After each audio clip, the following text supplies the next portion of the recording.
मैं पूरी दुनिया का आखिरी एम्परर रेल्म कल्टीवेटर था, लेकिन फिर भी मैंने एक साधारण इंसान की तरह जीने का फैसला किया था। पूरे 100 सालों से मैं पहाड़ों की गहराइयों में छिपकर रह रहा था। जब भी कहीं जाता कभी उड़कर नहीं जाता था, और जब भी शिकार करता सिर्फ धनुष और तीर का इस्तेमाल करता था। इसकी वजह बहुत सीधी थी। जब मैं एम्परर रेल्म में ब्रेक थ्रू करने वाला था और आखिरकार इस अभिशप्त पहाड़ से निकलने ही वाला था, तभी उस कमबख्त सिस्टम ने मुझे बताया कि यह दुनिया एम्परर रियलम एक्सपर्ट की शक्ति को सहन ही नहीं कर सकती। इसी कारण मुझे पहाड़ छोड़ने से पूरी तरह मना कर दिया गया था। मैं मजबूर होकर वहीं रह गया। लेकिन फिर एक दिन सब कुछ बदल गया। एक बेहद खूबसूरत युवा महिला 3 ताकतवर आदमियों से जान बचाकर भागती हुई मेरे इलाके में आ घुसी। उसी पल सिस्टम ने मुझे एक मैंडेटरी मिशन दे दिया। उसने कहा, इस महिला को बचाओ और तुम एम्परर रियलम से आगे ब्रेक थ्रू कर पाओगे। मैंने बिना एक पल गनवाए मिशन एक्सेप्ट कर लिया। लेकिन जैसे ही मैं अपनी लकड़ी की झोपड़ी से बाहर निकला, उस कमबख्त सिस्टम ने मेरी पूरी कल्चरेशन सील कर दी। जो काम मुझे किसी को बचाने के लिए करना था, वह उल्टा उस महिला के मुझे बचाने में बदल गया। पूरे समय वही मेरी रक्षा करती रही। बाद में जब मैं वापस अपनी झोपड़ी में लौटा तो मेरी ऑरा अचानक फिर से फूट पड़ी। मैंने बस हल्के से हाथ लहराया और वे तीनों पीछा करने वाले इस दुनिया से पूरी तरह मिट गए। महिला अभी समझ भी नहीं पाई थी कि हुआ क्या है कि वह बेहोश होकर गिर पड़ी। उसे बचाने के लिए मैंने सीधे सिस्टम से हीलिंग डिवाइन मेडिसिन मांगी, लेकिन मेरी हैरानी की कोई सीमा नहीं रही जब उस कमबख्त सिस्टम ने मुझे ड्रैगन फीनिक्स पिल दे दी। उसके बाद मेरी सीधी सादी जिंदगी पूरी तरह बर्बाद हो गई और वह महिला मुझसे नफरत करने लगी। अपनी चोटों से ठीक होने के बाद उसने मुझे गुस्से से घूरा और बिना कुछ कहे मुड़कर चली गई। मुझे लगा कि इस जिंदगी में अब मैं उसे कभी नहीं देखूंगा। लेकिन 2 साल बाद एक इंपीरियल डायनेस्टी का जनरल अचानक मेरे पास आया और एक छोटी बच्ची को मेरी बाहों में रख दिया। उसने कहा, यह तुम्हारी बेटी है, और इतना कहकर जल्दी से चला गया। उसी समय हजारों मील दूर एक भव्य महल के भीतर एक अतुलनीय सुंदर महिला इंपीरियल थ्रोन पर बैठी हुई थी। वह और कोई नहीं बल्कि चिंग्यू डायनेस्टी की वर्तमान एम्प्रेस शेनची की थी। 2 साल पहले कल्टीवेशन बॉटलनेक का सामना करने के बाद वह ब्रेक थ्रू की तलाश में पहाड़ों की गहराइयों में गई थी। लेकिन वहां 3 राइवल डायनेस्टीज के एक्सपर्ट्स ने उस पर घात लगाकर हमला कर दिया था। उन घटनाओं को याद करते ही उसने दांत भींच लिए और उसके शरीर से एक भयावह ऑरा फूट पड़ा। उसने ठंडी आवाज में कहा, हरामी, अगर मुझे यह डर न होता कि वे तीनों डायनेस्टीज मेरी बेटी को निशाना बनाएंगी, तो मैं उसे तुम्हारे जैसे बदमाश के पास कभी नहीं छोड़ती। जैसे ही मैं उन डायनेस्टीज का काम तमाम कर दूंगी, मैं खुद अपनी बेटी को वापस ले जाऊंगी, और जब वह दिन आएगा तब मैं तुमसे इसका पूरा हिसाब चुकता करूंगी। दूसरी तरफ सिस्टम ने कई बार जांच करने के बाद पुष्टि कर दी कि वह बच्ची सचमुच मेरी ही जैविक बेटी थी। पहली बार पिता बनने की खुशी मेरे लिए किसी चमत्कार से कम नहीं थी, लेकिन मेरी बाहों में लेटी छोटी बच्ची मेरी तरह खुश नहीं थी। उसका नाम शेन चिंग था। इस जन्म में वह चिंग्यू डायनेस्टी की एम्परस की बेटी थी, लेकिन पिछले जन्म में वह मूनफॉल किंग नाम की एक शक्तिशाली किंग रियलम एक्सपर्ट रह चुकी थी। एक प्राचीन एम्परर के सीक्रेट रेल्म की खोज के दौरान उस पर 5 किंग रेल्म कल्टीवेटर्स ने हमला कर दिया था और अंत में उसकी मृत्यु हो गई थी।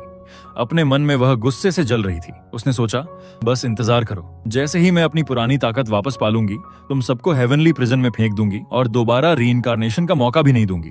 जब मैंने अपनी बेटी की आंखों में वह खतरनाक नजर देखी तो मुझे लगा कि शायद उसे भूख लगी है। इसलिए मैंने जल्दी से सिस्टम से बीस्ट मिल्क की एक बोतल निकाली और उसके मुंह की तरफ बढ़ा दी।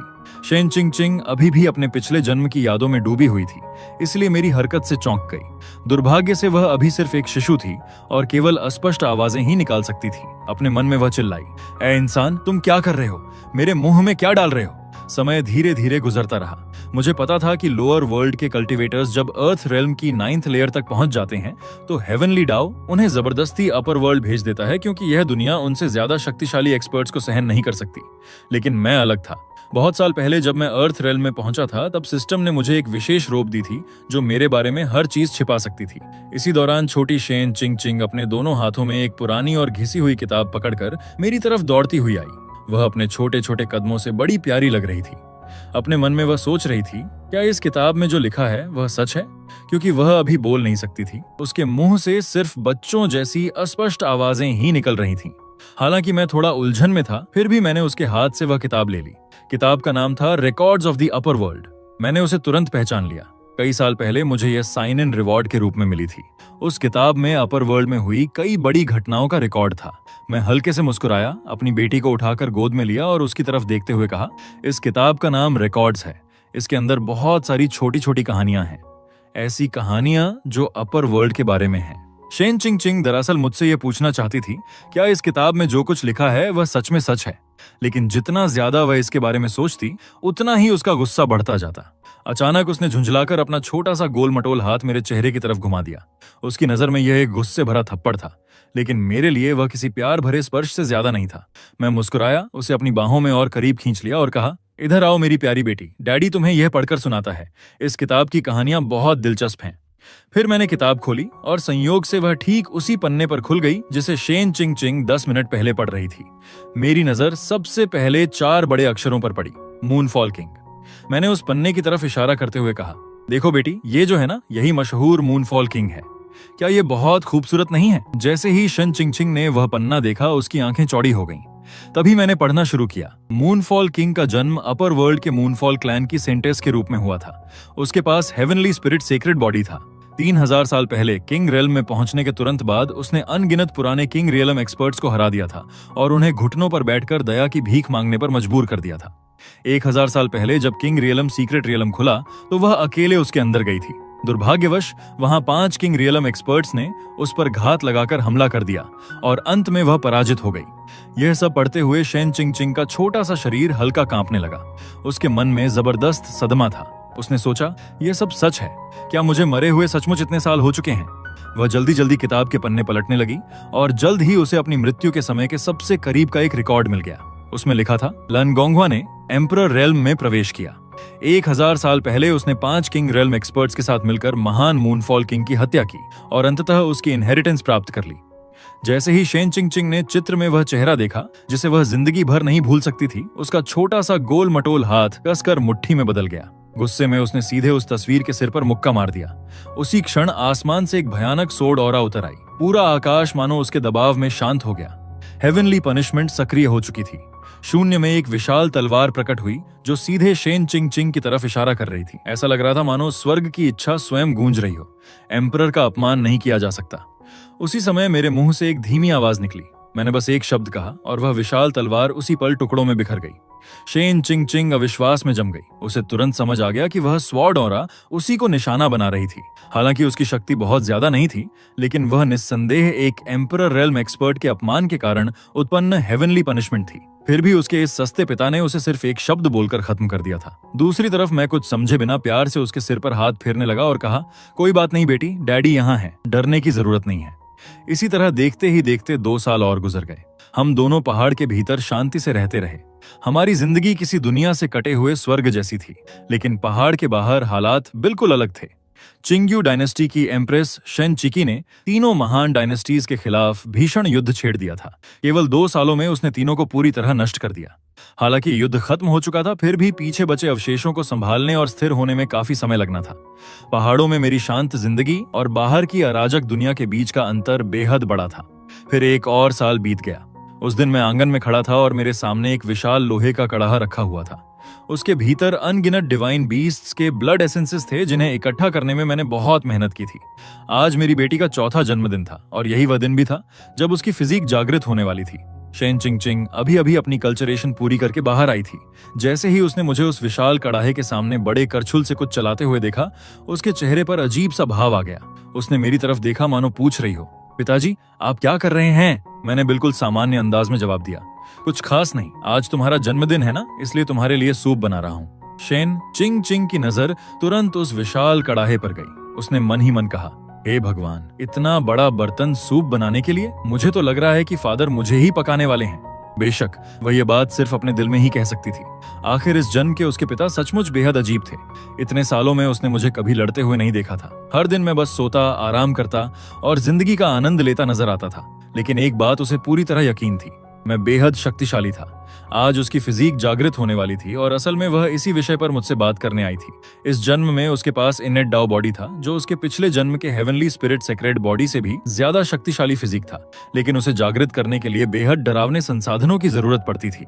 अगर उसे अपर वर्ल्ड लौटकर बदला लेना था तो इस फिजिक को जागृत करना उसके लिए अनिवार्य था। तभी अचानक मेरे तैयार किए हुए कड़ाहे से एक भयानक ऑरा फूट पड़ी। जैसे ही शन चिंग चिंग ने उसे महसूस किया, वह सहज रूप से कई कदम पीछे हट गई। उसके मन में तुरंत आवाज गूंजी, ये तो हेवनली डीमन फीनिक्स की ऑरा है। अगले ही पल कड़ाहे के ऊपर एक विशाल फीनिक्स फैंटम प्रकट हुआ। उससे निकलने वाला दबाव इतना भयानक था कि आत्मा तक कांप जाए। शेन चिंग चिंग पूरी तरह उलझ गई। हेवनली डीमन फीनिक्स क्लैन अपने लोगों की रक्षा करने के लिए प्रसिद्ध था। यहाँ तक कि कोई गर्भवती हेवनली डीमन फीनिक्स भी अपने बच्चे को नुकसान पहुंचाने देने से पहले अपने शरीर का आखिरी खून तक जला देती थी। इतना ही नहीं, सबसे कमजोर हेवनली डीमन फीनिक्स भी कम से कम इमॉर्टल किंग स्तर की कल्चरेशन रखता था। लेकिन उसके सामने मौजूद फिनिक्स फैंटम की ऑरा इमॉर्टल किंग से भी कहीं ज्यादा भयावह थी। उसके विचार तुरंत अस्त व्यस्त हो गए। उसने मन ही मन सोचा, क्या फादर वास्तव में इमॉर्टल एम्परर हैं या उससे भी ऊपर की कोई सत्ता? वह आगे सोचने की हिम्मत ही नहीं कर पाई। यह संभावना उसके लिए बेहद अविश्वसनीय थी। दूसरी तरफ जब मैंने अपनी बेटी के चेहरे पर डर देखा तो मैं तुरंत चिंतित हो गया। मेरी बेटी के चेहरे पर डर देखकर मैंने तुरंत अपने हाथ का बड़ा करछुल नीचे रख दिया और जल्दी से उसके पास पहुंच गया। सच कहूं तो मुझे डर था कि कहीं वह इतनी घबरा न जाए कि कड़ाहे के अंदर जाने से ही मना कर दे और उसकी फिजीक जागृत होने का मौका हाथ से निकल जाए। मैंने प्यार से उसके सिर पर हाथ फेरा और कहा, डरने की जरूरत नहीं है मेरी प्यारी बेटी। जो मॉन्स्टर तुमने अभी देखा था वह हेवनली डीमन फीनिक्स है, लेकिन यहाँ सिर्फ उसके ब्लड एसेंस का एक हिस्सा मौजूद है। इसमें डरने वाली कोई बात नहीं है। इतना कहने के बाद मैं मुड़कर थोड़ा दूर चला गया। आखिर कड़ाहे में प्रवेश करने के लिए कपड़े उतारने पड़ते थे और अब मेरी बेटी बड़ी हो रही थी। जैसे ही मैंने अपनी पीठ उसकी तरफ की, शेन चिंग चिंग ने अविश्वसनीय गति से छलांग लगाई और सीधे उबलते हुए कड़ाहे के अंदर पहुंच गई। उसी क्षण स्वर्ग और धरती का रंग बदल गया। हजारों मील तक फैला साफ आसमान पूरी तरह गायब हो गया और उसकी जगह अनगिनत काले बादलों ने ले ली। दसियों हजार बिजली की चमकें पहाड़ों पर गिरने लगीं और पूरा क्षेत्र मानो प्रलय के दृश्य में बदल गया। आसपास के सभी शक्तिशाली कल्टीवेटर्स स्तब्ध रह गए। कई लोग हैरानी से सोचने लगे, ये क्या हो रहा है? स्वर्ग और धरती की सारी स्पिरिचुअल एनर्जी एक ही जगह पर क्यों इकट्ठा हो रही है? क्या कोई सुप्रीम ट्रेजर जन्म ले चुका है? आसपास के अनगिनत कल्टीवेटर्स ने इस असामान्य घटना को महसूस किया, लेकिन उनमें से कोई भी पहाड़ के पास जाने की हिम्मत नहीं कर पाया। उन्होंने अपनी आंखों से कल्टीवेटर को पास जाने की कोशिश करते देखा था, जो पहाड़ तक पहुंचने से पहले ही बिजली गिरने से मारा गया था। उसी समय शन चिकी को भी यह खबर मिल गई और वह बिना देर किए निकल पड़ी। उसकी 7th लेयर अर्थ रेल्म कल्टीवेशन पूरी तरह फूट पड़ी। उसे किसी हेवनली ट्रेजर में जरा भी दिलचस्पी नहीं थी। वह सिर्फ अपनी बेटी को सुरक्षित वापस ले जाना चाहती थी और उस हरामी को मारना चाहती थी जिसने सालों पहले उसका फायदा उठाया था। लेकिन जब वह उस अनाम पहाड़ से 10 मील से भी कम दूरी पर पहुंची, तभी 3 आकृतियां अचानक उसके सामने आकर खड़ी हो गईं। उनमें से एक ने कहा, योर मैजेस्टी, कृपया रुक जाइए। वे तीनों नॉर्दर्न रीजन की कंघाई स्पिरिट एकेडमी के एल्डर्स थे और प्रत्येक की कल्टीवेशन लगभग 3rd लेयर अर्थ रेल्म पर थी। शेन चिकी ने आंखें सिकोड़ते हुए ठंडी आवाज में पूछा, कब से सदर्न रीजन के मामलों में नॉर्दर्न रीजन दखल देने लगा? 3 महान डायनेस्टीज को नष्ट करने के बाद चिंग्यू डायनेस्टी पूरे सदर्न रीजन की सतह पर सबसे शक्तिशाली शक्ति बन चुकी थी। हालांकि उसे केवल सतह पर सबसे मजबूत कहा जाता था, क्योंकि कल्टीवेटर्स अपनी ताकत छिपाने में माहिर होते हैं। कोई नहीं जानता था कि कितने पुराने मॉन्स्टर्स अंधेरे में छिपे बैठे हैं। तभी एक एल्डर मुस्कुराया और बोला, योर मैजेस्टी मजाक कर रही हैं। स्वर्ग के नीचे मौजूद ट्रेजर्स उसी के होते हैं जिसके भाग्य में उन्हें पाना लिखा हो। मालिकाना हक पहले से कैसे तय किया जा सकता है? यह सुनकर शेन किकी का चेहरा और ठंडा हो गया। उसने कहा, मेरे रास्ते से हट जाओ। अंदर जो भी अपॉर्चुनिटी है उसमें मेरी कोई रुचि नहीं है। मैं सिर्फ अपनी बेटी को बाहर निकालना चाहती हूँ। उसके ये शब्द केवल सामने खड़े 3 एल्डर्स के लिए नहीं थे। वह छिपकर देख रहे उन एम्परर एक्सपर्ट्स को भी चेतावनी दे रही थी जो परछाइयों में मौजूद थे। लेकिन दुर्भाग्य से किसी ने उसकी बात पर विश्वास नहीं किया। पहाड़ से निकलने वाली ऑरा इतनी भयावह थी कि उसकी मात्र उपस्थिति ही लोगों को सांस लेने में मुश्किल दे रही थी। उनकी नजर में अंदर मौजूद ट्रेजर शायद लेजेंडरी इमॉर्टल रेल्म से जुड़ा हुआ था। मॉर्टल्स का मार्ग विशाल था, लेकिन इमॉर्टैलिटी का मार्ग उससे भी ज्यादा रहस्यमय था। ऐसा अवसर कोई भी गंवाना नहीं चाहता था। जब किसी ने जवाब नहीं दिया और तीनों एल्डर्स भी रास्ते से नहीं हटे, तो शेन चिकी समझ गई कि अब इंतजार करने का समय नहीं है। जितनी देर होगी उतने ज्यादा एक्सपर्ट्स यहाँ पहुंचेंगे। उसकी ऑरा विस्फोट की तरह बाहर निकली और उसने ठंडी आवाज में कहा, अपना एक एक हाथ काटो और यहाँ से चले जाओ। मैं वूजी जी का सम्मान करते हुए तुम्हारी जान बख्श रही हूँ। अब मेरी नजरों से दूर हो जाओ। वह दोबारा पहाड़ में घुसने के लिए आगे बढ़ने ही वाली थी कि अचानक आकाश से एक आवाज गूंज उठी, एम्प्रेस सचमुच अपनी प्रतिष्ठा के योग्य हैं, लेकिन स्वर्ग के नीचे मौजूद ट्रेजर्स उसी के होते हैं जिसके भाग्य में वे लिखे हों। शायद योर मैजेस्टी को एक कदम पीछे हट जाना चाहिए। आवाज खत्म होते ही आकाश में 3rd पैलेस रियलम के शिखर पर पहुंची दर्जनों शक्तिशाली ऑरस फूट पड़ी। बोलने वाला व्यक्ति अपनी पीठ पर ब्लड रेड बोन स्वॉर्ड लटकाए हुए था। उसे देखते ही शेन किकी का चेहरा गंभीर हो गया। उसने कहा, तो डोंगफेंग फैमिली भी आ गई? लेकिन उसे सबसे ज्यादा झटका इस बात का लगा कि वे इतने सारे पैलेस रियलम एक्सपर्ट्स को एक साथ लेकर आए थे। वह व्यक्ति डोंगफेंग जियन था, एक एम्परर रेल्म एक्सपर्ट जिसकी कल्टीवेशन 7th लेयर तक पहुंच चुकी थी। उसके आने के बाद अंधेरे में छिपी हुई अन्य शक्तियां भी धैर्य नहीं रख सकीं। एक के बाद एक वे सब सामने आने लगीं। थोड़े ही समय में 4 late stage emperor realm experts वहां इकट्ठा हो चुके थे। अपने सामने मौजूद इस भयावह लाइनअप को देखकर शेन किकी के मन में पछतावा भर गया। उसने दांत भींचते हुए सोचा, धत्तेरे की, मुझे क्विंक क्विंक को उस हरामी के पास कभी नहीं छोड़ना चाहिए था। तभी एक मोहक आवाज सभी के कानों में गूंजी, सब लोग साथ क्यों नहीं चलते? आखिर ट्रेजर ढूंढना अभी हमारी सबसे बड़ी प्राथमिकता होनी चाहिए। जैसे ही नए आए लोगों ने देखा कि यह आवाज किसकी है, उनके चेहरे बदल गए। वह एज्योर हिल फॉक्स डीमन थी, एज्योर हिल एम्प्रेस। बस इसी तरह वहां मौजूद सभी एम्परर एक्सपर्ट्स ने अस्थायी गठबंधन बना लिया। पहाड़ के बाहर माहौल लगातार तनावपूर्ण होता जा रहा था, लेकिन सच कहूं तो इन तथाकथित पीक एम्परर एक्सपर्ट्स में मेरी जरा भी रुचि नहीं थी। ऐसे लोगों से निपटते समय मेरी सबसे बड़ी चिंता सिर्फ यही होती थी कि कहीं मैं गलती से अपनी ताकत पर नियंत्रण न खो दूं और पूरी दुनिया ही नष्ट न हो जाए। हालांकि बाहर की सारी परेशानियों में एक बात थी जो मुझे सबसे ज्यादा परेशान कर रही थी। शेन किकी यहाँ पहुंच चुकी थी। सालों पहले मैंने उसके साथ जो किया था उसे याद करके मुझे खुद मानना पड़ा कि मेरे काम सचमुच काफी बेशर्म थे। और ठीक उसी समय स्वर्ग और धरती एक बार फिर बदलने लगे। ऊपर छाए हुए काले बादल धीरे धीरे छंटने शुरू हो गए। जैसे जैसे आसमान में छाए काले बादल धीरे धीरे छंटने लगे, अचानक शेन चिंग चिंग के शरीर से प्रकाश का एक विशाल स्तंभ निकला और सीधे स्वर्ग को चीरता हुआ ऊपर जा पहुंचा। अगले ही पल आसमान के ऊपर 8 डिवाइन बीस्ट्स के विशाल फैंटम्स प्रकट हो गए।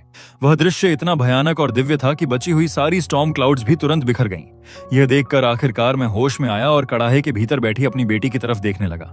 मेरे चेहरे पर गर्व और स्नेह साफ दिखाई दे रहा था। मन ही मन मैं सोचने से खुद को रोक नहीं पाया, मेरी बेटी शेन चिंग चिंग में सचमुच एक ग्रेट एम्परर जैसी शान और क्षमता है। तभी अचानक सिस्टम की आवाज मेरे दिमाग में गूंज उठी, डिंग! होस्ट की बेटी ने सफलतापूर्वक इनेट डाओ बॉडी को जागृत कर लिया है। Mission complete, rewards granted, emperor level cultivation technique, great Dao simplified record और earth sword hue. Cultivation technique के बारे में तो मुझे अलग से सोचने की जरूरत ही नहीं थी। सिर्फ नाम सुनकर ही समझ गया कि यह मेरी बेटी के लिए है, लेकिन टेक्निक की तुलना में मेरी रुचि अर्थ स्वॉर्ड होयू में ज्यादा थी। सिस्टम के अनुसार यह तलवार 1 लाख साल पहले जीवेई एम्परर की थी। उस समय एम्परर रियलम में प्रवेश करने के तुरंत बाद जीवेई एम्परर को 3 अनुभवी एम्परर रियलम एक्सपर्ट्स ने घेर लिया था, लेकिन उसने सिर्फ एक तलवार के सहारे अकेले ही तीनों से युद्ध किया था। मैंने अपने हाथ में रखी तलवार को ध्यान से देखा। वह पंख की तरह हल्की थी और उसकी धार पर चांदी जैसी जेड रंग की चमक बह रही थी। मेरी नजर में उसका मूल्यांकन बहुत सीधा था। यह बेहद सुंदर और शानदार थी। तभी एक नरम और प्यारी सी आवाज ने मेरा ध्यान वापस खींच लिया। शेन चिंग चिंग ने पूछा, डैडी ये क्या है? मैंने नीचे उसकी तरफ देखा और मुस्कुराते हुए कहा, यह डैडी की तरफ से तुम्हारे लिए तैयार किया गया बर्थडे गिफ्ट है, लेकिन अभी तुम्हें यह नहीं मिल सकता। इतना कहकर मैंने अर्थ स्वॉर्ड को वापस सिस्टम स्पेस में रख दिया और ग्रेट डाओ सिंप्लीफाइड रिकॉर्ड निकाल लिया। उसे शेन चिंग चिंग की तरफ बढ़ाते हुए मैंने कहा, मेरी प्यारी बेटी, ये emperor level cultivation technique daddy की तरफ से तुम्हारे जन्मदिन का उपहार है। ये तुम्हारी फिजिक के लिए बिल्कुल परफेक्ट है। शेन चिंग चिंग ने हैरानी भरे चेहरे के साथ टेक्निक को स्वीकार किया। फिर उसने मेरी तरफ देखते हुए पूछा, डैडी क्या मेरा इनेट दाओ बॉडी सचमुच इतना शक्तिशाली है? क्या ये वास्तव में एक legendary emperor level cultivation technique के योग्य है? मैंने सिर हिलाते हुए कहा, बहुत शक्तिशाली। इनेट दाओ बॉडी स्वाभाविक रूप से ग्रेट दाओ के बेहद करीब होता है। जिसके पास यह फिजिक हो उसे डॉटर ऑफ हेवन कहा जा सकता है, यानी स्वर्ग की प्रिय पुत्री। तुम्हारी पूरी जिंदगी में अवसर खुद चलकर तुम्हारे पास आएंगे और तुम्हारी भविष्य की उपलब्धियों की कोई सीमा नहीं होगी। मेरी बात सुनते ही शेन चिंग चिंग के चेहरे पर उत्साह दिखाई देने लगा। हालांकि वह पूरी तरह नहीं समझ पाई कि डॉटर ऑफ हेवन होने का मतलब क्या है, लेकिन एक बात उसे अच्छी तरह समझ आ गई थी। ग्रेट डाओ के स्वाभाविक रूप से करीब होना किसी भी कल्टीवेटर के लिए कल्पना से परे लाभ था। अपने पिछले जन्म में अगर उसकी डाओ की समझ थोड़ी और गहरी होती तो वह एम्परर इनहेरिटेंस की तलाश में कभी नहीं जाती, और अगर वह उसे खोजने नहीं जाती तो अपने दुश्मनों के जाल में फंसकर मरती भी नहीं। तभी शेन चिंग चिंग ने कल्चरेशन टेक्निक को सुरक्षित रख लिया। ठीक उसी समय आकाश से एक सफेद आकृति उतरकर हमारे आंगन में आ गई। आने वाली कोई और नहीं बल्कि चिंग्यू डायनेस्टी की एम्प्रेस शेन चीकी थी। दूसरे एक्सपर्ट्स के साथ पहाड़ में प्रवेश करने के बाद वह अपनी यादों के सहारे यहां तक पहुंच गई थी। जैसे ही मैंने उसे देखा मेरे चेहरे पर घबराहट साफ दिखाई देने लगी, लेकिन सौभाग्य से शेन किकी ने मेरी तरफ देखा तक नहीं। वह सीधे शेन चिंग चिंग के पास पहुंची, उसके सामने झुक गई और बेहद कोमल आवाज में पूछा, मेरी बेटी तुम्हें कहीं चोट तो नहीं लगी? अपने सामने खड़ी इस खूबसूरत महिला को देखते ही शेन चिंग चिंग समझ गई कि यही इस जन्म में उसकी मां है। अचानक उसके दिल में एक ऐसी भावना पैदा हुई जिसे उसने पहले कभी महसूस नहीं किया था। वह गर्मजोशी भरी, सुकून देने वाली और बेहद आरामदायक थी। उसने धीरे से जवाब दिया, मदर, मैं बिल्कुल ठीक हूँ। पिछले जन्म में उसका जन्म अपर वर्ल्ड के मूनफॉल क्लैन में हुआ था, लेकिन बचपन में ही उसके माता पिता की मृत्यु हो गई थी। बाद में उसकी असाधारण प्रतिभा के कारण उसे क्लैन की सेंटेंस चुना गया, मगर मूनफॉल क्लैन की हर सेंटेंस को अकेला जीवन जीना पड़ता था। यही क्लैन का नियम था। एक बार सेंटेंस बन जाने के बाद आजादी उससे हमेशा के लिए छिन जाती थी। पारिवारिक स्नेह उसके लिए हमेशा एक अधूरा सपना ही रहा। इसलिए आज शैन किकी की चिंता और प्यार उसके लिए 2 जन्मों से प्रतीक्षित एक अनमोल चीज थी। अपनी बेटी को सुरक्षित देखकर शेन किकी ने आखिर राहत की सांस ली, लेकिन अगले ही पल उसकी नजर मेरी तरफ घूमी। मैं थोड़ी दूरी पर खड़ा था और हिलने की हिम्मत भी नहीं कर रहा था। उसका चेहरा तुरंत ठंडा पड़ गया। उसने कहा, अगर मेरी बेटी को कुछ भी हो जाता तो मैं तुम्हें मार डालती। यह सुनते ही मैंने जल्दी जल्दी हाथ हिलाए और घबराकर कहा, ऐसा कभी नहीं होने देता मैं। अपने माता पिता को इस तरह बातचीत करते देखकर शेन चिंग चिंग को अचानक यह सब काफी मजेदार लगने लगा। उसे नहीं पता था कि अतीत में हमारे बीच क्या हुआ था, लेकिन यह दृश्य किसी तरह बहुत गर्मजोशी और अपनापन महसूस करा रहा था। तभी शेन किकी को अपनी बेटी में कुछ असामान्य महसूस हुआ। उसकी नीली आंखों में रहस्यमयी प्रकाश चमका। उसके पास आई ऑफ पियर्सिंग ट्रुथ नाम की शक्ति थी, जो हर प्रकार के भ्रम को भेद सकती थी। किंवदंतियों के अनुसार यदि इसे पूर्णता तक साध लिया जाए तो यह अतीत और भविष्य तक देख सकती थी। 4 साल पहले जब शेन चिंग चिंग का जन्म हुआ था, तभी एक अद्भुत हेवनली फेनोमेनन प्रकट हुआ था। उस समय आए ऑन ऑफ पियर्सिंग ट्रुथ का उपयोग करके शेन चीची केवल इतना ही जान पाई थी कि उसकी बेटी के पास एक रहस्यमयी फिजी है, जो उसने अपने पूरे जीवन में देखे गए सभी स्पेशल फिजीज से अधिक शक्तिशाली था। अब ऐसा लग रहा था कि वह फिजीक आखिरकार पूरी तरह जागृत हो चुका है। यह सोचकर शन चीकी ने मेरी तरफ देखा और पूछा, क्या अभी जो फिनोमेनन हुआ था वह चिंग चिंग की वजह से था? मैंने सिर हिलाकर कहा, हाँ। उसने तुरंत अगला सवाल किया, उसकी फिजिक क्या है? मैंने बिना झिझक जवाब दिया, इननेट डाउ बॉडी। शेन किकी की आंखें हल्की सी फैल गईं। उसने पूछा, क्या यह बहुत शक्तिशाली है? मैंने फिर सिर हिलाया और कहा, बहुत शक्तिशाली। इसके बाद शेन किकी लगातार सवाल पूछती रही और मैं एक एक करके उसके हर सवाल का जवाब देता गया। शेन किकी जो भी सवाल पूछती, मैं पूरी ईमानदारी से उसका जवाब देता जाता। लेकिन जैसे ही सवाल खत्म हुए, हमारे बीच फिर से अजीब सी खामोशी छा गई। मैं पूरी तरह असहाय महसूस कर रहा था। आखिरकार मैंने अपनी प्यारी बेटी शेन चिंग चिंग की तरफ देखा और आंखों ही आंखों में उससे मदद की गुहार लगाने लगा। मुझे उम्मीद थी कि वह इस अजीब स्थिति से निकलने का कोई तरीका जरूर सोच लेगी, लेकिन मेरी सारी उम्मीदें उसी पल टूट गईं जब उसने मेरा संकेत समझने के बाद मुझे ऐसा भाव दिया जैसे कह रही हो, मैं इसमें आपकी कोई मदद नहीं कर सकती। फिर उसने बिल्कुल आराम से कहा, मदर, आप और फादर बात कीजिए, मैं थोड़ी देर खेलने जा रही हूँ। इतना कहकर वह बिना एक पल रुके वहां से भाग गई। अपनी छोटी सी पैडेड जैकेट को सबसे महत्वपूर्ण समय पर मुझे छोड़कर भागते हुए देखकर मेरा दिल बैठ गया। मैंने गहरी सांस ली और सालों पहले हुई उस घटना के लिए माफी मांगने का फैसला किया। मैंने कहा, उस समय जो हुआ था वह दरअसल एक एक्सीडेंट, लेकिन एक्सीडेंट शब्द पूरा होने से पहले ही शेन किकी के शरीर से भयानक किलिंग इंटेंट फूट पड़ा। उसकी आंखें तुरंत बर्फ जैसी ठंडी हो गईं। उसने कहा, तुम्हारी हिम्मत कैसे हुई उसका जिक्र करने की? उस समय उसे मुझ पर तरस आ गया था, क्योंकि वह मुझे एक साधारण इंसान समझती थी। वह नहीं चाहती थी कि कोई निर्दोष व्यक्ति उसकी मुसीबतों में फंस जाए, इसलिए अपनी छोटों की परवाह किए बिना उसने मेरी रक्षा की थी। वह लगभग मर ही गई थी, लेकिन जब वह मौत के किनारे पहुंच चुकी थी, तब अचानक उस हरामी ने, यानी मैंने, अपनी असली ताकत दिखा दी और बड़ी आसानी से उसके दुश्मनों का सफाया कर दिया। केवल इतना होता तो भी ठीक था, लेकिन उसके बाद मैंने जो किया था उसे याद करके आज भी वह गुस्से से भर जाती थी। हालांकि अब वह मुझे मार भी नहीं सकती थी। आखिर चिंग चिंग को अपने पिता की जरूरत थी। शायद यही सोचकर उसके शरीर से निकल रही किलिंग इंटेंट धीरे धीरे शांत हो गई। फिर उसने ध्यान से मेरे चेहरे को देखा, अपना नाजुक हाथ उठाया और मेरी ठुड्डी को हल्के से ऊपर कर दिया। उसकी आवाज में किसी भी तरह के इनकार की कोई गुंजाइश नहीं थी। उसने कहा, मेरे साथ वापस चलो और मेरे पति बनो। मैं वहीं जड़ हो गया। तुम्हारा पति? इंपीरियल कंसोर्ट बनूं? मेरी आंखें फैल गईं। मैं दुनिया का सबसे शक्तिशाली व्यक्ति था। मैं किसी और के परिवार में शादी करके कैसे जा सकता था? मैं जोर से मना करने ही वाला था कि तभी मेरे दिमाग में वह आवाज गूंजी जिसे मैं सबसे कम सुनना चाहता था। चॉइस 1, अपनी पत्नी के साथ घर वापस जाओ, रिवॉर्ड फ्रीडम। चॉइस 2, अपनी पत्नी के साथ घर वापस जाने से इनकार करो, पनिशमेंट 100,000 years imprisonment। मैं कुछ सेकंड तक खाली नजरों से देखता रह गया, फिर और देखता रहा। आखिरकार मैंने मन ही मन चिल्लाकर कहा, सिस्टम, क्या तुम सच में गंभीर हो? अंत में मैंने वही विकल्प चुना जिससे मेरी बची खुची इज्जत कम से कम थोड़ी सुरक्षित रह सके। 100 साल तक पहाड़ों में कैद रहने के बाद आखिरकार मुझे आजादी मिल गई थी। अब मैं बाहरी दुनिया देख सकता था। ज्यादा समय नहीं बीता और हमारा 3 लोगों का परिवार चिंग्यू डायनेस्टी पहुंच गया। जैसे ही हम इंपीरियल कोर्ट में दाखिल हुए, शेन किकी ने सभी सिविल और मिलिट्री ऑफिशियल्स के सामने सीधे घोषणा कर दी, आज से ये इंपीरियल लॉर्ड होंगे और शेन चिंग चिंग हमारी प्रिंसेस होगी। सभी मंत्री एक दूसरे का चेहरा देखने लगे। किसी ने नहीं सोचा था कि डायनेस्टी को अचानक एक इंपीरियल लॉर्ड और 4 साल की प्रिंसेस दोनों मिल जाएंगे, लेकिन अपनी दबंग एम्प्रेस के सामने विरोध करने की हिम्मत किसी में नहीं थी। आखिरकार वे सब झुक गए और बोले, greetings imperial lord, greetings your highness. उसके बाद मैं जनरल निंगवू के साथ महल में घूमने लगा ताकि आसपास के माहौल से परिचित हो सकूं, जबकि शेन की 3 नष्ट हो चुकी डायनेसीज के बचे हुए अवशेषों को खत्म करने की योजना पर चर्चा करने लगी। केवल कुछ घंटों के भीतर ही कोर्ट की खबर पूरे साउथर्न रीजन में आग की तरह फैल गई। किसी को विश्वास नहीं हो रहा था कि चिंग्यू डायनेस्टी को अचानक एक इंपीरियल लॉर्ड और एक छोटी प्रिंसेस मिल गई है। जहां तक मेरी बात थी, आम लोग मुझे उस आदमी के रूप में देखने लगे थे जिसने एम्प्रेस का दिल चुरा लिया था। इस समय मैं एकेडमी के भीतर आराम से घूम रहा था और अनगिनत युवा लड़कियां मुझे खुलकर निहार रही थीं। कुछ फुसफुसाई, इंपीरियल लॉर्ड कितने हैंडसम हैं। दूसरी बोली, ये तो हैंडसम मेन रैंकिंग्स के तियान हुआजी से भी ज्यादा आकर्षक हैं। उनकी बातें हर जगह मेरा पीछा कर रही थीं। तभी अचानक एक भयंकर गर्जना ने पूरे आसमान को हिला दिया। सभी लोगों ने सिर उठाकर ऊपर देखा। एक विशाल तलवार आकाश में प्रकट हुई थी। वह इतनी बड़ी थी कि उसके सामने स्वर्ग और धरती तक कांपते हुए लग रहे थे। उसकी नोक सीधे इंपीरियल पैलेस की तरफ इशारा कर रही थी। अगले ही पल दर्जनों काले वस्त्र पहने लोग महल के ऊपर दिखाई दिए।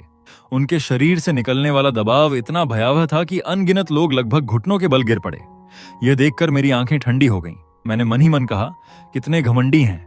आज मेरा आधिकारिक नियुक्ति दिवस था और फिर भी कोई यहां आकर परेशानी खड़ी करने की हिम्मत कर रहा था। मैंने बस अपनी आस्तीन हल्के से झटक दी और वह दम घोंटने वाला दबाव बिना कोई निशान छोड़े गायब हो गया।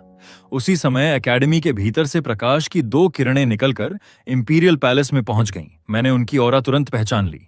दोनों एक्सपर्ट्स 8th लेयर अर्थ रेल्म में थे, यानी शन चीकी से भी एक रेल्म ऊपर। लेकिन उनके चारों ओर घनी डेथ एनर्जी थी, जिससे साफ पता चल रहा था कि वे अपनी उम्र की सीमा तक पहुंच चुके हैं और आगे प्रगति नहीं कर सकते। अगले ही पल काले रंग की लपटें धारण किए एक व्यक्ति सभी के सामने प्रकट हुआ। उसने उन दोनों एल्डर्स को देखकर उपहास से कहा, तुम दोनों बूढ़े जीवाश्म भी इतनी बड़ी बड़ी बातें करने की हिम्मत रखते हो? वह और कोई नहीं बल्कि हेडी था, 3 नष्ट हो चुकी डायनेस्टीज का आखिरी जीवित राजकुमार। उसका असली नाम जू जियांगचेन था और उसकी कल्चरेशन 5th लेयर एम्परर रीलम तक पहुंच चुकी थी। पहले चिंग्यू डायनेस्टी के पास 8 लेट स्टेज एम्परर रीलम एक्सपर्ट्स थे, लेकिन 3 डायनेस्टीज के खिलाफ हुए युद्ध में उनमें से 6 मारे जा चुके थे। जुओ जांगचेंग का यहां आने का उद्देश्य बहुत सीधा था। वह चिंग्यू डायनेस्टी को भी उन्हीं 3 डायनेस्टीज की तरह पूरी तरह मिटा देना चाहता था। उसकी भयावह हंसी आसमान में गूंजते ही इंपीरियल सिटी के भीतर हजारों आकृतियां तेजी से इकट्ठा होने लगीं। ये सभी वे जासूस थे जिन्हें उसने वर्षों पहले चिंग्यू डायनेस्टी में छिपा कर रखा था। यहाँ तक कि जब 3 डायनेस्टीज नष्ट हो रही थीं, तब भी उसने उन्हें वापस नहीं बुलाया था। वह इसी दिन का इंतजार कर रहा था। 3000 से ज्यादा कल्टीवेटर्स अचानक प्रकट हो गए। उनमें सबसे कमजोर व्यक्ति भी किंग रियलम में था। यह वही अंतिम ट्रम्प कार्ड था जिसे उसने चिंग्यू डायनेस्टी को नष्ट करने के लिए तैयार किया था। अगर शेन किकी ने वर्षों पहले अचानक इंपीरियल वॉर शुरू करके उसकी योजनाओं को नष्ट न किया होता, तो केवल 10 साल के भीतर वह पूरी डायनेस्टी को आसानी से पलट देता। तभी इंपीरियल पैलेस के भीतर से शनचीकी बाहर निकली। उसने शानदार क्रिम्सन रोब पहन रखा था और उसकी एम्प्रेस ऑरा ने आते ही पूरे बैटलफील्ड को दबा दिया। उसने जुओ जंगचेंग को देखते हुए ठंडी आवाज में कहा, तुम 3 डायनेस्टीज की बची हुई गंदगी के अलावा कुछ नहीं हो। चूंकि आज तुम यहाँ आए हो तो अपनी जान यहीं छोड़कर जाओ। उसके बोलते ही उसके पीछे एक विशाल केओस फायर लोटस प्रकट हो गया। उसकी ऑरा ऐसी थी मानो स्वर्ग और धरती को भी जला सकती हो। जू जियांगचेन का चेहरा गंभीर हो गया, लेकिन फिर भी वह हंस पड़ा। उसने कहा, शेन किकी, मैं मानता हूं कि मैं तुम्हारा मुकाबला नहीं कर सकता, लेकिन क्या होगा अगर मैं अपनी पूरी लाइफ स्पैन की बलि दे दूं? यह कहते ही उसके शरीर की लाइफ फोर्स तेजी से गायब होने लगी। जैसे ही जू जियांगचेन ने अपनी बात खत्म की, उसके हाथ में जल रही काली आग भयावह गति से फैलने लगी। कुछ ही पलों में वह एक विशाल डेथ फॉर्मेशन में बदल गई, जिसने शेन किकी को पूरी तरह अपने भीतर कैद कर लिया। उसी समय चिंग्यू डायनेस्टी के सैनिक और 3 नष्ट हो चुकी डायनेस्टीज के बचे हुए योद्धा आपस में भीषण युद्ध में भिड़ गए। फॉर्मेशन के भीतर फंसी शनचीकी को देखकर जुओ जांगचेंग जोर से हंसा और बोला, शेन किकी, आज तुम्हारी मौत का दिन है। अफसोस सिर्फ इस बात का है कि मैं अपनी आंखों से चिंग्यू डायनेस्टी का विनाश नहीं देख पाऊंगा। जैसे ही उसके मुंह से ये शब्द निकले, उसके शरीर की आखिरी लाइफ फोर्स भी हवा में बिखर गई। लेकिन उसकी हंसी अब भी स्वर्ग और धरती के बीच गूंजती रही। पूरे बैटलफील्ड में लड़ रहे काले वस्त्रधारी कल्टीवेटर्स अचानक रुक गए। भले ही वे जानते थे कि आज उनकी मौत लगभग तय है, फिर भी सभी ने उस दिशा में झुककर प्रणाम किया जहां जू जियांगचेनग गायब हुआ था। उन्होंने एक साथ कहा, विदा माय लॉर्ड, हम मिशन पूरा करेंगे। यह दृश्य देखकर चिंग्यू डायनेस्टी के अनगिनत लोग भावुक हो उठे। जुओ जांगचेंग में सचमुच एक महान शासक बनने के सारे गुण मौजूद थे। अगर उसका जन्म 20 साल पहले हुआ होता, नहीं, केवल 10 साल पहले भी हुआ होता, तो शायद चिंग्यू डायनेस्टी वास्तव में उसके हाथों गिर चुकी होती। लेकिन शेन चीकी को इस पूरी स्थिति में कुछ बेहद गलत महसूस हो रहा था। उसे घेरने वाला फॉर्मेशन शक्तिशाली जरूर था, मगर इतना नहीं कि उसे मार सके। जैसे ही वह फॉर्मेशन तोड़कर बाहर निकलती, युद्ध समाप्त हो जाता। जुओ जांगचेंग जैसा व्यक्ति यह बात न समझे, ऐसा हो ही नहीं सकता था। फिर उसने अपनी सारी जिंदगी क्यों दांव पर लगा दी? यही सवाल उसके मन में उठा ही था कि अचानक आसमान फट गया। एक विशाल दरार खुली और उसमें से एक व्यक्ति बाहर निकला। वह डोंगफेंग जियान था। ऊपर से नीचे देखते हुए उसने शांत स्वर में कहा, मैंने किसी का अनुरोध स्वीकार किया है, इसलिए एक तलवार चलाने आया हूं। अगले ही क्षण उसकी सोर्ड इंटेंट ने पूरे आकाश को चीर दिया। अनंत सोर्ड लॉज किसी अथाह नदी की तरह फूट पड़े और पूरी दुनिया में फैल गए। ऐसा लग रहा था मानो उस तलवार के नीचे कोई भी जीवित नहीं बच सकता। उस समय शेन किकी पूरी तरह फॉर्मेशन तोड़ने में व्यस्त थी और पीछे से आने वाले इस हमले का सामना करने का उसके पास कोई अवसर नहीं था। चिंग्यू डायनेस्टी के 2 8th layer emperor realm elders तुरंत अपनी पूरी शक्ति के साथ फूट पड़े। वे अपनी जान देकर भी शनचीकी को बचाना चाहते थे, लेकिन उन्हें घेरने वाले काले वस्त्रधारी दुश्मन ये अच्छी तरह जानते थे कि अगर शेन किकी मर गई तो चिंग्यू डायनेस्टी भी खत्म हो जाएगी। इसलिए वे एक एक करके सेल्फ डिस्ट्रक्ट करने लगे। वे सिर्फ कुछ पल खरीदना चाहते थे ताकि दोनों एल्डर्स समय पर न पहुंच सकें। जब सभी को यकीन हो गया कि एम्प्रेस अब बच नहीं सकती, तभी मेरी आकृति अचानक शनचीकी के पीछे प्रकट हुई। जैसे ही मैंने अर्थ स्वॉर्ड होयू को बाहर निकाला, एम्परर स्वॉर्ड की ऑरा फूट पड़ी। कुछ क्षण पहले तक अजेय लग रही डोंगफेंग जियान की स्वॉर्ड एनर्जी अचानक ऐसी भागने लगी जैसे किसी प्राकृतिक शिकारी का सामना कर लिया हो। मैंने डोंगफेंग जियान की तरफ देखा और शांत स्वर में कहा, तुमने किसी का अनुरोध स्वीकार किया और एक तलवार चलाई, तो संयोग से मैंने भी किसी का अनुरोध स्वीकार किया है और अब मैं भी एक तलवार चलाने जा रहा हूं। ध्यान रखना, इसे रोक लेना। इतना कहकर मैंने अपनी तलवार घुमा दी। देखने में वह हमला बिल्कुल साधारण था। न कोई चमकदार रोशनी थी, न कोई दुनिया हिला देने वाला दृश्य। लेकिन जैसे ही सोर्ड एनर्जी प्रकट हुई, पूरे अंतरिक्ष में अनगिनत दरारें फैल गईं। यहां तक कि शून्य भी उस शक्ति को सहन नहीं कर पा रहा था जो उस एक वार में छिपी हुई थी। अगले ही पल आसमान से रक्त बरसने लगा। स्वर्ग और धरती ने शोकपूर्ण चीखें निकालनी शुरू कर दी। यह वही हेवनली फिनोमिनॉन था जो केवल तब प्रकट होता था जब कोई late stage emperor realm expert मरता था। चिंग्यू डायनेस्टी का हर व्यक्ति भय से कांप उठा। डोंगफेंग जियान मर चुका था। वही डोंगफेंग जियान, डोंगफेंग इंपीरियल क्लैन का सर्वोच्च प्रतिभाशाली जीनियस, जिसे पिछले 3000 वर्षों की सबसे महान प्रतिभा कहा जाता था। किंवदंतियों के अनुसार युवावस्था में उसने खुद अपनी आंखें नष्ट कर दी थीं, क्योंकि उसे लगता था कि बाहरी दृश्य उसकी सोर्ड पाथ में बाधा बनते हैं। लेकिन ऐसा भयानक व्यक्ति भी मेरी तलवार के सामने जवाबी हमला तक नहीं कर पाया। डोंगफांग जन की मृत्यु के साथ ही तीनों डायनेस्टीज के बचे हुए लोगों की आखिरी उम्मीद भी टूट गई। युद्ध अंततः समाप्त हो गया। इस लड़ाई के बाद मेरी प्रतिष्ठा पूरे सदर्न रीजन में विस्फोट की तरह फैल गई। एक ही रात में मैं उस व्यक्ति से, जिसे लोग चुपके चुपके एम्प्रेस का दिल चुराने वाला चोर कहते थे, एक ऐसे पियरलेस एक्सपर्ट में बदल गया जो एक ही वार में late stage emperor realm expert को मार सकता था। दूसरी तरफ डोंगफांग इंपीरियल क्लैन के भीतर डोंगफांग जियन की सोल लैंप अचानक बुझ गई। यह देखते ही क्लैन लीडर डोंगफेंग मिंग के शरीर से 9 लेयर एम्परर रियलम की भयावह ऑरा फूट पड़ी। उसका चेहरा क्रोध से विकृत हो गया। उसने दहाड़ते हुए कहा, कौन था? मेरे बेटे को किसने मारा? तुरंत जांच करो, मैं उसे अनंत काल तक पीड़ा दूंगा। ज्यादा समय नहीं लगा और डोंगफांग जियन की मृत्यु की पूरी जानकारी क्लैन तक पहुंच गई। सच्चाई जानने के बाद डोंगफांग क्लैन के तीनों 9th layer emperor realm ancestors असामान्य रूप से शांत हो गए। डोंगफांग जियन वर्तमान क्लैन लीडर का पुत्र था। केवल 3000 वर्ष की आयु में वह एम्परर रियल्म तक पहुंच चुका था और उसे वह व्यक्ति माना जाता था जिसके इमॉर्टल रियल्म में प्रवेश करने की संभावना सबसे अधिक थी। आखिर इस दुनिया में अनगिनत वर्षों से कोई इमॉर्टल नहीं बना था, लेकिन 1000 साल पहले प्रॉफिट यांजी जी ने एक चौंकाने वाली भविष्यवाणी की थी। उसने कहा था कि इस दुनिया का हेवनली दाओ अधूरा है। इमॉर्टल पाथ टूट चुकी है, लेकिन एम्परर रेल्म एक्सपर्ट्स अब भी पैदा हो सकते हैं। जब दुनिया में एम्परर रेल्म एक्सपर्ट्स की संख्या एक निश्चित सीमा तक पहुंच जाएगी, तब इमॉर्टल पाथ दोबारा खुल जाएगी। इसी भविष्यवाणी के कारण डोंगफंग क्लैन ने अपनी पूरी शक्ति डोंगफंग जियन को तैयार करने में लगा दी थी। उन्हें उम्मीद थी कि एक दिन वह क्रूर इमॉर्टल पाथ को पार करके क्लैन को और ऊंचाइयों तक ले जाएगा, लेकिन अब उसकी मृत्यु के साथ उनका सारा निवेश और उम्मीदें भी समाप्त हो चुकी थीं। तभी एक एंसेस्टर अचानक खड़ा हो गया। उसने ठंडी आवाज में कहा, चिंग्यू एम्प्रेस। उसकी आंखों में भयंकर किलिंग इंटेंट जल रही थी। उसने कहा, मैं तुम्हारे उस इंपीरियल लॉर्ड से मिलना चाहता हूं। वह व्यक्ति डोंगफांग क्वांग था। एक ऐसा भयावह अस्तित्व जिसने केवल शारीरिक शक्ति के बल पर एम्परर रियल्म हासिल किया था। लेकिन वह एक कदम भी आगे बढ़ा था उससे पहले एक दूसरे एल्डर ने उसे रोक लिया। उसने कहा, फोर्थ ब्रदर, लापरवाही मत करो। बोलने वाला डोंगफेंग मेन था, जो इस समय पूरे डोंगफेंग क्लैन का सबसे शक्तिशाली कल्टीवेटर था। लेकिन डोंगफेंग कुआंग ने सिर्फ ठंडी हंसी छोड़ी और कहा, लापरवाही? ये तो सिर्फ एक चिंग्यू डायनेस्टी है। डोंगफांग कुआंग के चेहरे पर अब भी गहरा असंतोष साफ दिखाई दे रहा था। उसने दांत भींचते हुए कहा, अगर हमारी 9 इंपीरियल क्लैंस को अपनी प्रतिष्ठा और नाम की इतनी चिंता होती तो क्या तुम्हें लगता है कि शैन की जैसी एक साधारण महिला पूरे साउदर्न रीजन को एकजुट कर पाती?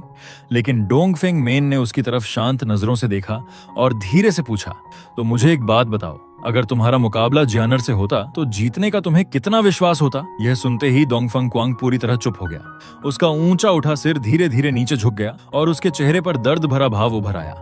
एक बार फिर उसने वही पुरानी बेबसी महसूस की। उसका दूसरा भाई सही कह रहा था। डोंगफंग जियन के सामने उसे अपनी निश्चित जीत का भी भरोसा नहीं था। तो फिर वह उस व्यक्ति को कैसे चुनौती दे सकता था जिसने डोंगफंग जियन को केवल एक तलवार से मार डाला था? तभी डोंगफंग क्लैन के तीसरे एंसेस्टर डोंगफंग हुआ, जो अब तक पूरे समय चुप बैठे थे, अचानक ठंडी आवाज में बोले, सेकंड ब्रदर, क्या हम सच में इस मामले को ऐसे ही छोड़ देंगे? उस आदमी ने जियानर को मार दिया। जो व्यक्ति उसे एक तलवार से मार सकता है, उसकी कल्टीवेशन कम से कम 9th लेयर एम्परर रेल्म तो होगी ही। यह सुनकर डोंगफैंग मैन कुछ क्षणों के लिए चुप हो गया। फिर उसकी आवाज बर्फ जैसी ठंडी हो गई। उसने कहा, बिल्कुल नहीं। जिस दिन इमॉर्टल पाथ दोबारा खुलेगी उसी दिन उसकी मौत भी तय होगी। इसी तरह देखते ही देखते 10 साल और बीत गए। उन 10 वर्षों के दौरान शन चीकी ने मुझे एक और बेटी दी। उसका नाम मिंग लिंगर रखा गया। जहां तक मेरी बड़ी बेटी शन चिंगचिंग की बात थी, वह 2 साल पहले ही घर छोड़कर विंगसिन सोर्ड सेक्ट में सोर्ड्समैनशिप सीखने चली गई थी। उसने मुझसे सीधे तलवारबाजी क्यों नहीं सीखी? इसकी वजह बहुत आसान थी। अगर उसे सोर्ड टेक्निक्स चाहिए होती तो मैं उसे जितनी चाहे उतनी दे सकता था। लेकिन अगर वह मुझसे कल्टीवेशन सिखाने को कहती तो मैं सिर्फ अजीब सी मुस्कान ही दे सकता था। लोगों को सिखाना कभी मेरी ताकत नहीं रही थी। एक दिन छोटी मिंग लिंगर ने मेरी आस्तीन पकड़ ली और अपनी बड़ी बड़ी नम आंखों से मेरी तरफ देखने लगी। उसने मासूम आवाज में कहा, डैडी, मुझे बिग सिस्टर की बहुत याद आ रही है। क्या आप मुझे उनसे मिलने ले चलेंगे प्लीज? मैंने तुरंत सिर हिलाकर मना कर दिया। नहीं, तुम्हारी मदर ने सख्त आदेश दिए हैं। जब तक तुम उनके दिए हुए सारे बुक्स खत्म नहीं कर लेती तब तक तुम्हें कहीं जाने की अनुमति नहीं है। यह सुनकर मिनंग लिंगर ने अपने गाल फुला लिए और जिद्दी अंदाज में बोली, मुझे कोई फर्क नहीं पड़ता, मुझे सिस्टर की याद आ रही है। Daddy please. उसकी प्यारी सी शक्ल और मीठी आवाज सुनकर मेरा दिल लगभग पिघल गया। खुद को तुरंत हाँ कहने से रोकने के लिए मुझे अपनी पूरी इच्छा शक्ति लगानी पड़ी। लेकिन असली वजह कुछ और थी। मैं उसे वहां ले ही नहीं जा सकता था क्योंकि शेन चिंगचिंग अब स्वॉर्ड सेक्ट में नहीं थी। वह तो लोअर वर्ल्ड में भी मौजूद नहीं थी। सिस्टम के अनुसार 2 दिन पहले वह वेंगसिन सोर्ड सेक्ट के एक सीक्रेट रेल्म में प्रवेश कर चुकी थी। लेकिन वह कोई साधारण सीक्रेट रेल्म नहीं था। वेंगसिन सीक्रेट रेल्म उससे कहीं ज्यादा रहस्यमयी और असाधारण चीज थी।